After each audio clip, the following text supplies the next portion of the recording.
नमस्कार, मैं सलोनी नांदे और आप देख रहे हैं केसरी उजाला न्यूज। हिंगड़ा भाजपा के आमदार समीर मेघी ने महाविकास आघाड़ी पर कुछ आरोप लगाए हैं। उन्होंने कहा कि महाविकास आघाड़ी की जब सरकार थी तब उन्होंने हिंगड़ा में विकास कार्यों के लिए पर्याप्त राशि नहीं मिलती थी, इसलिए हिंगड़ा क्षेत्र में विकास कार्यों पर ताला लग गया था। उन्होंने कहा कि जब महायुति की सरकार आई तब उन्हें विकास कार्यों के लिए पर्याप्त राशि मिलने लगी और उन्होंने मतदार संघ के विकास के लिए काम करना शुरू कर दिया। उन्होंने और भी क्या कहा, आइए जानते हैं। आघाडीच्या सरकारच्या माध्यमातून तेव्हा भारतीय जनता पार्टीच्या आमदारांना कुठलीही निधी न देण्याचं म्हणजे फारच शिल्लक निधी देण्याचं त्या तेव्हाच्या तत्कालीन सरकारने तेव्हा निर्णय घेतला होता। तेव्हा बजेटमध्ये खूप झालं तर 2-3 करोड रुपये आम्हाला बजेटच्या कामासाठी भेटायचे। 25-15च्या माध्यमातून आम्हाला 1 कोटी रुपये द्यायचे आणि तेव्हा विकास हा हिंगणा मतदारसंघामध्ये नव्हे तर जिथं जिथं भारतीय जनता पार्टीचे आमदार आहेत तिथे तिथे विकास थांबवण्याचं काम तेव्हाच्या सरकारने केलं। पण जसं निसर्गाला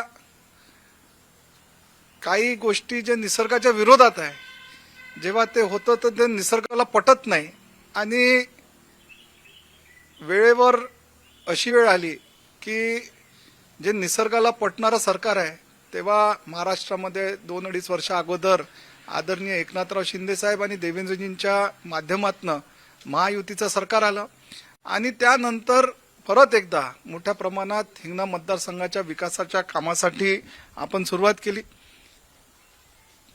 मी प्रामुख्याने आपल्याला काय काय कामं आपण केली तर गोदनी नगर पंचायत, डिगडो नगर परिषद आणि निलडो नगर पंचायत या इथल्या लोकांची फार मोठ्या प्रमाणात मागणी होती आणि त्या मागणीला मान देऊन आदरणीय देवेंद्रजी आणि एकनाथरावजींच्या मागे लागून आपण त्यांना विनंती केली आणि मोठ्या प्रमाणात त्यांनी भडकन निर्णय घेतला आणि निर्णय नाही घेतला तर मोठ्या प्रमाणात निधी सुद्धा या आपल्याकडे आज जवळपास 7 नगर परिषद नगर पंचायत आहे हिंगणा मतदारसंघामध्ये आणि त्या सगळ्यांसाठी 40 कोटी रुपयाचा निधी महाराष्ट्र राज्याच्या माध्यमातून आदरणीय एकनाथरावजी शिंदे, आदरणीय देवेंद्रजी आणि आदरणीय अजितदादा यांच्या माध्यमातून आपल्याला 40 कोटी रुपये भेटली आणि तपशील समोर आहे।